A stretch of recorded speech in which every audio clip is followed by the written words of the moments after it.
Goeiemôre almal, vandag is dit die 3de Desember die jaar 2025. Dis 'n lieflike dag geskenk deur ieder aan Abba Vader en ieder en elkeen van ons. My naam is Sonja Gerber. Vanoggend wil ek 'n bietjie gesels oor die uitspraak wat Jesus gemaak het oor die ek is. Hy is, ek is. Wow, is dit nie wonderlik nie? Ek is die brood van die lewe, Johannes 6:35. Ek is die lig vir die wêreld, Johannes 8:12. Ek is die ingang, Johannes 10:9. Ek is die goeie herder, Johannes 10:11. Ek is die opstanding en die lewe, Johannes 11:25. Ek is die weg en die waarheid en die lewe, Johannes 14:6. Ek is die ware wingerdstok, Johannes 15:1 en 5. Ek is gewillig, Matteus 8:3. Daar het hy vir die man gesê, ek wil jou gesond maak, en hy het hom gesond gemaak. Ek is sagmoedig en nederig van hart, Matteus 11:29. Ek is, Markus 14:61 tot 62, Lukas 22:70 en Johannes 10:36.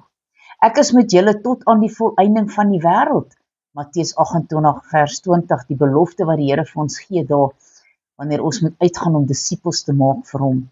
Ek is tussen julle soos een wat dien, Lukas 22:27. Ek is van bo, Johannes 8:23.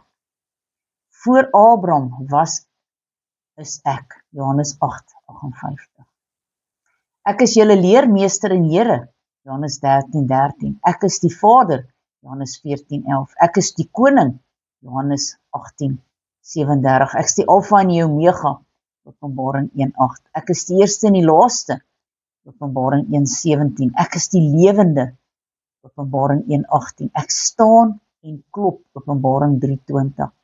Ek is die wortel en nakomeling van Dawid, Openbaring 22:16. Ekskuus. As ons nou na Exodus 3 gaan kyk, daar waar die Here Jesus vir Moses geroep het, om te sê, jy moet my volk gaan uitlei, uit Egipte land uit. Gaan ek hier van vers 10 tot 14 lees. Gaan dan nou heen, dat ek jou na Farao kan stuur en lei my volk, die kinders van Israel uit Egipte uit. Maar Moses het tot God gespreek, wie is ek, dat ek na Farao sou gaan, en dat ek die kinders van Israel uit Egipte sou lei. So hy dink ook, ek het in Farao se huis groot geword, almal is bang vir hierdie man, so hy wil nou nie hierdie man gaan vuis en vir hom sê, dat God hom gestuur het. En die Here antwoord hom en hy sê, ek sal met jou wees, en dit sal vir jou 'n teken wees dat ek jou gestuur het. As jy die volk uit Egipte gelei het, sal julle op hierdie berg God dien. Hierop het Moses tot God gespreek, maar as ek by die kinders van Israel kom en hulle sê, die God van die vaders het my na julle gestuur, en hulle vra my, hoe is sy naam? Wat moet ek hulle antwoord?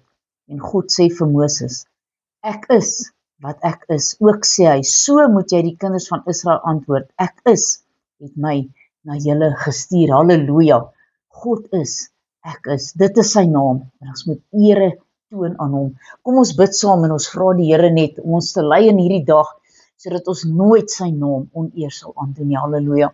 Almagtige God en Hemelse Vader, Here, dankie dat u woord vir ons soveel voorbeelde gee van wie u is. Ek is. Here, so heilig is u. Here, ons wil u net loof en prys en eer. Here, ons wil nooit iets doen of sê wat oneer bring aan u nie. Here, wees ons asseblief genadig. Vergewe ons, Here, vir die kere wat ons wel met oneer van u gepraat het. Here, dat u ons net sal kom skoon was opnuut vandag, sodat ons die verhouding tussen ons herstel kan word, Here, en sodat ons ook, soos wat u met Moses en Abraham was, vriende was met hulle, Here, dat ons ook bevriend met u kan wees, met baie eer en baie respek. Ons loof en prys en eer u. Halleluja. Amen en amen.